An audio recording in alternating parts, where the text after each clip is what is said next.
Google Ads may be learning from bad data.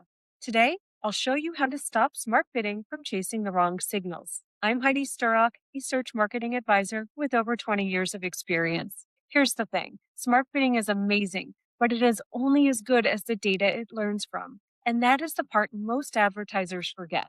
Smart bidding does not understand your business. It doesn't know what a good lead is. It doesn't know if a sale was real or not. It only knows what your conversion tracking tells it. So if your conversion tracking breaks, even for a short period of time, the algorithm just does not shrug and move on. It takes that bad data very seriously. If a tag misfires or a checkout update causes duplicate purchases or a form fires a conversion every time someone refreshes the page, smart bidding believes that all of that is real demand. So it starts training itself on it. That means if bad data enters the system, the algorithm can start making decisions based completely on incorrect signals. It might think certain keywords are suddenly amazing. It might push budget towards traffic that never converts. It might lower bids on campaigns that were actually doing well, but just looked bad during that broken tracking window. And here's the scary part. Even after you fix the tracking issue, your campaigns can keep behaving poorly. That's because smart bidding is a learning system.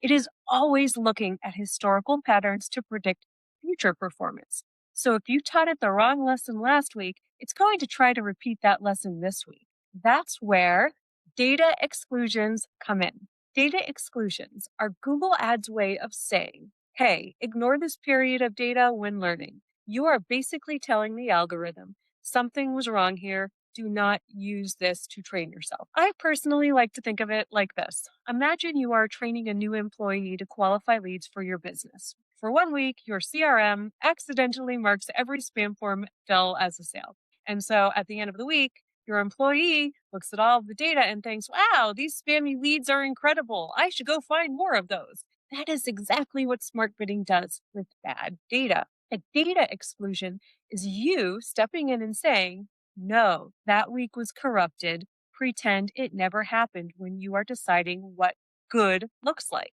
Your reporting still shows what happened. You still see the spike or the drop, and you are not hiding anything. You are just preventing that period from becoming part of the algorithm's memory. Let me give you a few really good real world examples here. One of the most common ones is duplicate conversions. A site update goes live and suddenly every purchase fires twice. Google Ads now thinks your cost per acquisition was cut in half overnight. So it starts bidding more aggressively because it thinks it found a gold mine. Not great, right? So you end up fixing the tag 2 days later, but the damage is already done. The system learned that certain campaigns were wildly profitable when in fact they were not. Another example is broken lead forms, and I see this a lot all the time with B2B advertisers. So a form fires a conversion when the page loads instead of when the form is submitted. And for like 3 days, every visitor looks like a lead. Smart bidding floods that page with traffic. And when you fix it, your volume in Google Ads crashes. And Google has no idea why. Or here's another one. Maybe your checkout was down for half a day during a big promo you were running. Traffic was fine, of course, but no one could buy on your site. To Google, that looks like terrible performance. So the algorithm pulls bids right back when demand is highest. These scenarios are exactly when you should use data exclusions. Another reason data exclusions matter is because of how smart bidding actually makes decisions. Google is not just looking at yesterday. It is building probability models based on weeks of signals. It looks at which searches, audiences, devices, location, times of day, all of these signals, what produce conversions for you. And when one of these signals gets polluted, the entire map gets ruined. So imagine that for 2 days, you're tracking fired purchases every time someone hit the thank you page twice. The system might decide that, for example, mobile users are suddenly incredible or that a certain keyword is now extremely profitable. It does not know that it was just a glitch. It only knows what the data tells it. And this is why sometimes advertisers say things like, hey, Heidi, I fixed my tracking, but my campaigns never really recover. That is usually not because Google is broken.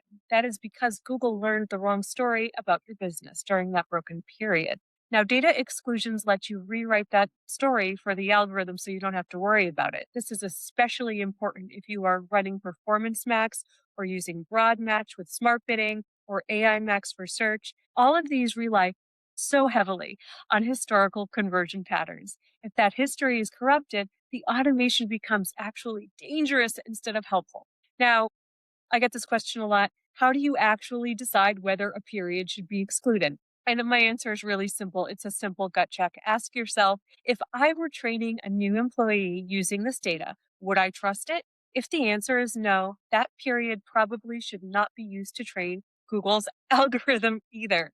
If the data tells a story that you know is false, like 100 fake leads or zero sales during a checkout outage or a spike caused by duplicate firing of a conversion tag, that is when data exclusions make sense. But if the story is real, even if you don't like it, my advice is to leave it alone because that is how smart bidding improves. One more thing that is totally worth mentioning here: data exclusions are not a band aid for bad measurement. If you are constantly excluding data from the Google Ads algorithm, that is a sign your tracking needs to be fixed at the root. The goal is never to live in exclusions. The goal is to use them sparingly when something goes wrong so you can protect the system while you go back and repair the problem. I like to think of data exclusions like a circuit breaker. You do not flip it every time the lights flicker. You flip it only when something is dangerous to the system. That is why this feature is so powerful. It gives you a way to step in when automation is being fed bad info and says, no, not this. This is not what my business looks like. And when you use it correctly, you can save weeks or even months of wasted spend just by preventing smart bidding from learning the wrong lesson from data in your account. Now, there is a time when you should not use data exclusions. This is very important.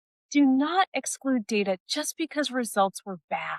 That is really an important distinction here. If you ran a sale that flopped, or you launched a new keyword that did not work, or you had a slow week because demand was down, that is still real data. It may be ugly, you might not like it, but it is accurate, and smart bidding should learn from that because that is reality. So here's the bottom line: some key takeaways here about smart bidding that you can use. One, your smart bidding is only as good as the data it learns from. Two, broken or misleading conversion data can permanently distort campaign performance. Three, data exclusions block that bad data from being part of the algorithm's training set. Four, your reports still show what happened. You are just protecting the learning. And finally, you should use exclusions thoughtfully. Not every bad week deserves one. If you are running smart bidding right now, go ahead, get into your account, take a few minutes to audit it. Look back over the past 30 to 90 days. Were there any periods, time where tracking was broken? Did you see any weird spikes or drops that you know were not real? For example, a site outage, CRM change, or a tag deployment that went wrong? If so, apply these data exclusions because they could stop smart bidding from chasing ghost signals and they could save you a lot of wasted ad spend. And one last thing: data exclusions do not rewrite history, they only change what the algorithm learns from. That is why you should always note them in your reports and your annotations. Anyone looking at performance later should know that a certain week was excluded from learning. So if your account data is bad, don't panic. It happens to everyone once in a while. Data exclusions can make it so that the algorithm never learned from it. Just make sure you document it so humans like me still understand what happened. For real cases where data exclusions saved some of my clients and a step-by-step guide on how to implement them, check out my blog post linked into the comments. I hope you enjoyed this very much. Thanks for listening. I'm Heidi Sturrock, and I'll see you on the next episode.